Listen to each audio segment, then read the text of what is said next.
35th District Representative Drew MacEwen. Morning, sir. Good morning. How are we? I am well. How are you? Very good, thank you. So it's a whole new week. You got a whole new set of bills to look at after the cutoff deadline. How are things looking in the legislature? Yeah, well, this is a busy week being on appropriations. So last week everything policy-wise had to be out of its committee, and this week everything's got to be out fiscal-wise out of those respective committees. And so I've got appropriations and capital budget meetings this week, and long evenings and early mornings. But we'll get through this week and then hit the floor next week and start voting things off the House floor. How are the House Republicans looking this session as they work with the Democrats? So it's a one vote majority for the Democrats in the House this year, one or two? Yeah, well, the math says it's two, but the parliamentary side is one. So the Democrats hold a 50-48 majority. Okay. But you need 50 votes to pass something, so it's really a one-vote majority. Wow. In the House, and yeah, you know, we're moving along. We have a floor debate today on the House Democrat plan for education.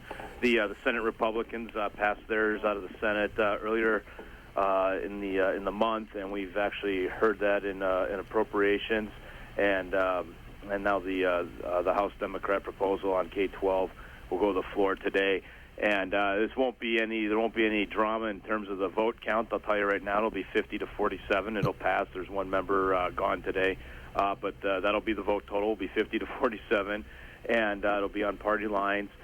But the good news is that, again, as I mentioned before, with the Senate plan out and the House plan out, we now, and both of them having passed the respective chambers, we can begin in earnest the real negotiation on the McCleary solution and K-12. So from that standpoint, I view it as positive. We'll put up our debates today, and not just one of the items that I'm actually speaking to today. I have an amendment to put classified employees into the state public benefit pool for health insurance. And looking at some of these stories of what they pay, it's just unbelievable. I mean, we want to talk about increasing people's take-home pay. Let's look at this.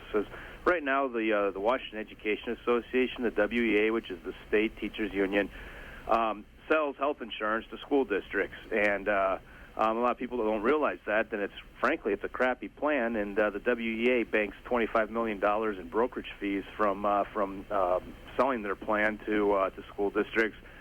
And that includes classified employees and staff going into that, and it's terrible. I've been reaching out to people and what their situation is, and I'm hearing things $1,000 a month in premium, $200 co-pays for doctor visits. If we put them into the state PEB, those health premiums drop to $280 a month, and $10 co-pays. And so we want to talk about increasing take-home pay. Let's start looking at the health insurance factor in this. That is an interesting one. So do you need to get that floor vote done today so it's on record that this is the education budget for the House? Before that, is it kind of all just still speculation until that final vote happens today? Well, this really isn't subject to the cutoff situation per se. This is you can make the argument that it is, but it's really not. Rules usually apply except for when they don't. When it comes to parliamentary procedures and rules of the House and the Senate, you can always suspend things. But no, it is important to have this vote happen and get it out there, because then again, once you've got the House plan, you got the Senate plan, and it's my hope that we can take the best of both and come forward with a good solution that's bipartisan and strong. And to do that, it's frankly, it's part of the game. Both sides are going to come out with their proposal that's pretty far away from what the other side would find appetizing, but that's part of the negotiation process that goes on. And so this is one step in a complicated dance, but an important one. And finally, Drew, is there anything from the Senate that had been brought over after the cutoff that you're interested in talking about in your committees or looking forward to votes on the House floor?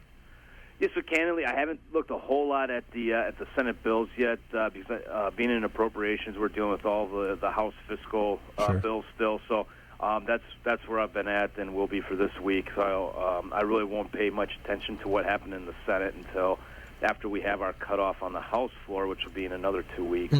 Okay. And then we'll start hearing Senate bills in committee. So I haven't had it. So that'd be put in that's a little bit further down the road, but I'll be taking a look at that. And and it's interesting with the Republicans controlling the Senate and the Democrats controlling the House. So depending on what side of the aisle you're on, you're real pleased to have cutoff because either you get to see a lot of bills now that you really like, or you see a lot of bills that you don't like, depending on which side of the aisle you're on and which chamber you're in. So it changes the dynamics of the debate a bit, but again, part of the process, and I enjoy it. Interesting. Well, we enjoy talking with you weekly about things that are happening. If you've got questions for 35th District Representative Drew MacEwen, you can email them here to me at daybreak@ifiber1.com. We'll get them asked to Mr. MacEwen here. And thank you so much, Drew. Always nice talking with you. Have a good rest of your day.